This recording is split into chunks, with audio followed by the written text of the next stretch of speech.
అయితే బ్యాక్గ్రౌండ్లో ఈరోజు మార్నింగ్ న్యూస్లో ఒక టైటిల్ తీసుకున్నాం. తెలంగాణ రాష్ట్రంలో ఇందిరమ్మ ఇండ్లు అనేది కాంగ్రెస్ పార్టీ చాలా ప్రతిష్టాత్మకంగా తీసుకున్న ప్రాజెక్టు. సో ఓన్లీ హైదరాబాద్ పరిధిలోనే రేపు జిహెచ్ఎంసీ ఎన్నికలు టార్గెట్గా పెట్టుకొని 1,00,000 ఇందిరమ్మ ఇల్లు కట్టాలనే ప్రయత్నం చేస్తున్నాం. అయితే ఈ 1,00,000 ఇందిరమ్మ ఇల్లు కట్టడానికి జాగలు లేవట. లేదంటే రాష్ట్ర వ్యాప్తంగా ఉన్న ఇందిరమ్మ ఇల్లు కట్టడానికి కూడా జాగలు లేవు. అంటే భూములు అమ్ముకొని తినడానికి జాగాలు ఉన్నాయి. 100 కోట్లు, 150 కోట్లు, 175 కోట్లు, 212 కోట్లు. ప్రపంచంతోనే పోటీ పడుతున్నది హైదరాబాద్ రియల్ ఎస్టేటు. లేదంటే ప్రపంచంతో పోటీ పడుతున్న తెలంగాణ.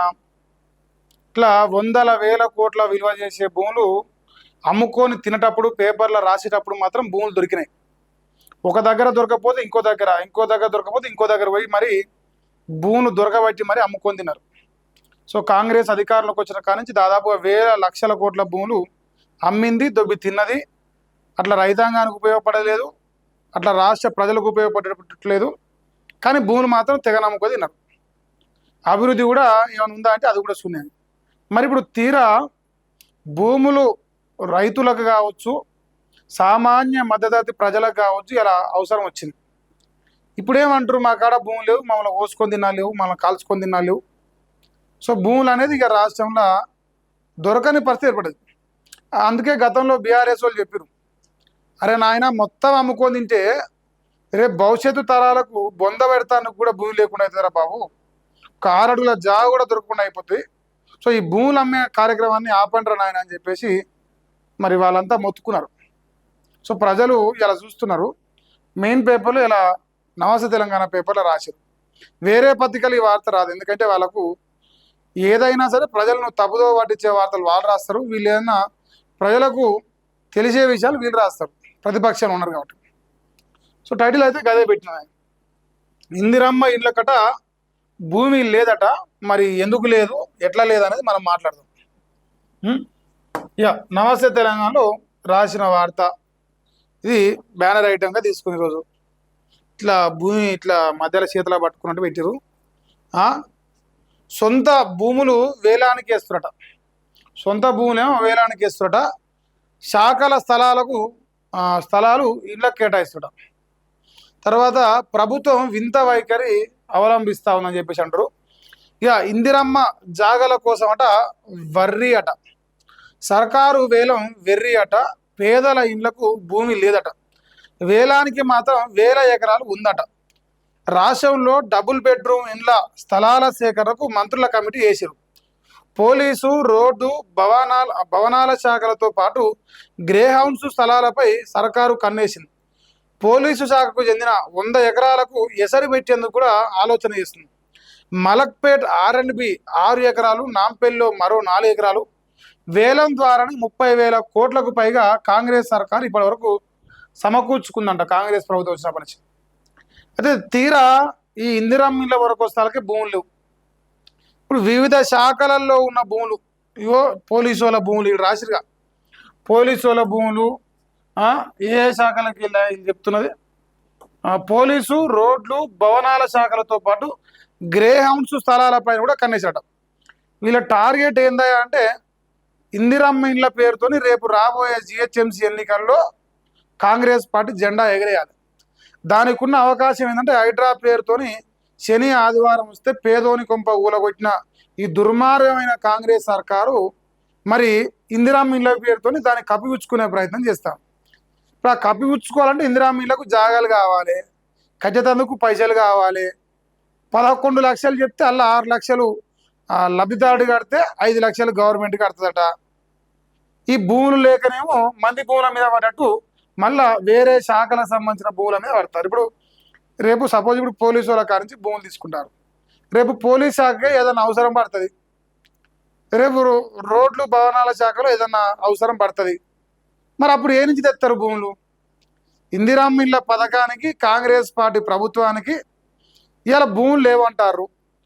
కానీ రేపు మాపు ఏమైనా పైసలు అవసరం పడితే రాయదుర్గంలో 200 కోట్ల విలువ చేసే భూమి అమ్మినాం, లేదు కోకాపేటలో 150 కోట్లు విలువ చేసే భూమి అమ్మినాం. ఇది ఎట్లా రాస్తున్నారు అంటే భూములు అమ్మడానికి మాత్రం 100 కోట్ల విలువ చేసే భూములు దొరుకుతాయి, కానీ పేద మధ్యతరగతి ప్రజలకు ఇందిరా మిల్లు కట్టాలి చూస్తే మాత్రం భూములు దొరుకుతలేవట.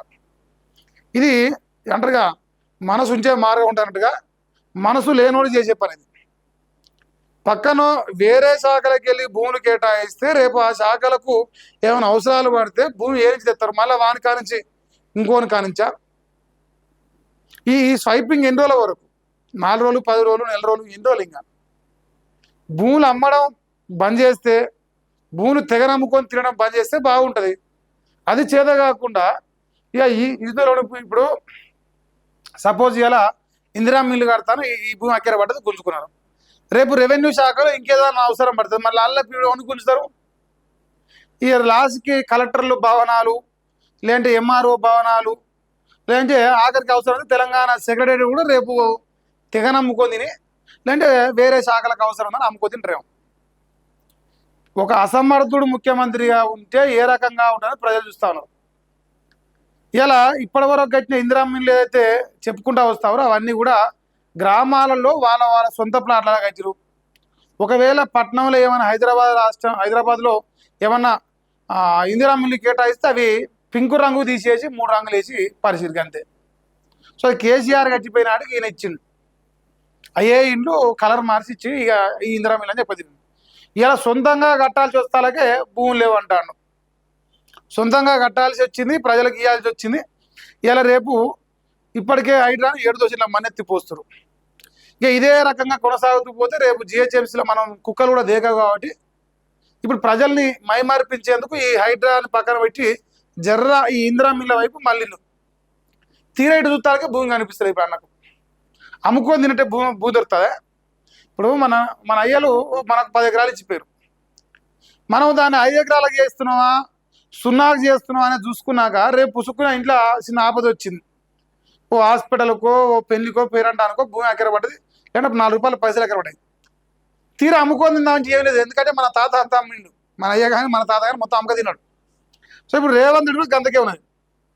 అన్నగారు అమ్మక దొబ్బిర్రు, కలకుంట్ల చంద్రశేఖరరావు ఆయన అమ్మక దొబ్బిళ్ళు. తీరా ఇవాళ ఇందిరా మిల్ల వరకు వస్తారకి భూమి లేవని చెప్పి చేతులు సాపుతారు, ఎదురున్న దేవుడు అని ఎదురు చూస్తారు. చాలా ఆవేదనతో చెప్తా ఉన్నది. ప్రజలు అర్థం చేసుకోవాలి, రేపు భవిష్యత్తు తరాలకు ఈ రాష్ట్రంలో భూమి లేదు. ఇంకా రేపు భవిష్యత్తు తరాల అవసరాలకు మనమే ఇప్పుడు కేసీఆర్ చెప్పినట్టు మనమే శాశ్వతంగా మనం పోతాం, మన తర్వాత మన పిల్లలు వస్తారు, తర్వాత వాళ్ళ పిల్లలు వస్తారు. ఈ భూమండలం ఇట్లా కొనసాగుతూ పోతూనే ఉంటుంది. ఎవడు 1000 ఏళ్ళు నేను బతకం. కానీ మరి భవిష్యత్తు తరాలు ఎట్లా బతకాలి? ఈ రోజే ఈ పరిస్థితి ఉంటే రేపు భవిష్యత్తు తరాల పరిస్థితి ఏంది? ఇంకా చూడరే, ఒకవైపట ఇందిరమ్మ పథకం కింద డబుల్ బెడ్రూమ్ ఇళ్లకు స్థలాలు లేవంటున్న కాంగ్రెస్ ప్రభుత్వం, మరోవైపు సర్కారు స్థలాలను అమ్మి సొమ్ము చేసుకుంటున్నది. పేదల ఇండ్లకు జాగలేదని ఆపసోపాలు పడుతూనే మరోవైపు 1000 ఎకరాల ప్రభుత్వ భూముల అమ్మకానికి ఏమాత్రం వెనుకంజ వేయడం లేదు. అధికారంలోకి వచ్చిన 2.5 నెలలోనే రేవంత్ సర్కారు స్థలాలు అమ్మి సొమ్ము చేసుకున్న మొత్తం ఏకంగా 30,000 కోట్ల రూపాయలు. 30,000 కోట్ల రూపాయలు ఓన్లీ తెలంగాణ రాష్ట్ర ప్రజల ఆస్తి నమ్మి సంపాదించిన సొమ్ము 30,000 కోట్లు. ఈ 30,000 కోట్లు ఇంకో 30,000 కలుస్తున్నాయి. ఇక్కడ కంచగచ్చి బౌలి భూములు అమ్మే అవకాశం ఉంటే దాన్ని అడ్డుకోకపోతే ఇంకో 30,000 కోట్లు కలుస్తున్నాయి. ఇది మరి పేదోని వరకు వస్తాలకే భూమి లేదు. ఇప్పుడు గదే కంచగచ్చి బౌలి భూములు పేదోనికి ఇస్తాను అనవని రేవంత్ రెడ్డి 150 కోట్లు పోతుంది ఎకరం. సో గసవంటి భూములు ఇవ్వరండి, ఎన్నో మారుమూల ప్రదేశాల్లో భూమి ఇవ్వడానికి ప్రయత్నం చేస్తారు, ఆడ భూమి దొరకలేదు.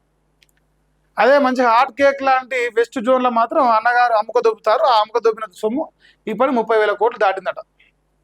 పేదోనికి ఆ అవకాశం ఉండదు. మళ్ళీ ఇక రాష్ట్ర వ్యాప్తంగా డబుల్ బెడ్రూమ్ ఇళ్ల నిర్మాణానికి స్థలాల అన్వేషణకు ప్రభుత్వం ఇప్పటికే మంత్రుల కమిటీని నియమించింది. వివిధ విభాగాల కిందనున్న స్థలాలను గుర్తించడమే ఆ కమిటీ పని. అంటే ప్రభుత్వ స్థలాలను అమ్మేయాలి, ఇళ్ల నిర్మాణానికి భూమి లేదని శాఖల కిందనున్న ఆస్తులను స్వాధీనం చేసుకోవాలి. ఇది రేవంత్ రెడ్డి సర్కారు ప్లాన్. అంటే ప్రజలు అడిగితేనేమో భూమి లేదని చెప్పాలి, తీరా తప్పదు ఇంకా పథకాలకు కావాలంటే పక్కన శాఖలకు వెళ్ళి భూములు దొబ్బక తినాలి. సో ఇది రేవంత్ రెడ్డి ప్రభుత్వం యొక్క లక్షణం. మరి ఆయన చేస్తున్న విధానం డే 1 నుంచి ఆయన వ్యవహార శైలి చూస్తున్నందరికీ ఇవన్నీ విషయాలు అర్థమవుతాయి. ఇక మలక్పేటలో R&Bకి చెందిన 6 ఎకరాలు, నాంపల్లి, అంబర్పేట్ రాజేంద్ర నగర్లో పోలీస్ శాఖకు చెందిన 20 ఎకరాలతో గ్రే హౌండ్స్కు చెందిన 80 ఎకరాల స్వాధీనానికి సర్కారు యోచిస్తున్నది. భూదాహంతో తహతహలాడుతున్న ప్రభుత్వం ఇలా కన్నేసిన భూముల జాబితా మరింత పెరగనున్నది. సో రాష్ట్రంలో ఎక్కడెక్కడ ఏ శాఖల ఎంతెంత ఏడ భూమి ఉంది, అది ఏం తీసుకోవాలి, ఎట్లా తీసుకోవాలి, ఎట్లా ఆ ఉన్న శాఖలలో ఉన్న భూములు కథం పట్టించి రేపు భవిష్యత్తులో ఆ శాఖలకి ఏమైనా భూములు అవసరం పడితే ఇంతలావు గాడిది కుట్టియాలి. ఆ రోజు ఏమిచ్చిండు రేవంత్ రెడ్డి అంటే రేపు గాడిది కుట్టించినని చెప్పాల్సి వస్తుందేమో రేపు R&B శాఖలో.